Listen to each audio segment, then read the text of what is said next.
کہ امیر المؤمنین علیہ السلام عائشہ کو جو ہے نا قتل نہیں کر سکتے تھے، حق بنتا تھا، اگر چاہتے تو کر لیتے، کرتے بالکل حق تھا، بغاوتی ہے، بغاوتی کا سزا ہی قتل ہے،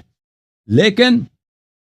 اگر کر لیتے تو سیاسی لحاظ سے امیر المؤمنین علیہ الصلوۃ والسلام کے لیے بہت بڑا دھچکا ضرر ہوتا، کیونکہ ابھی عثمان قتل ہوا نا، امیر المؤمنین علیہ السلام کا اس کے قتل میں ہاتھ نہیں تھا،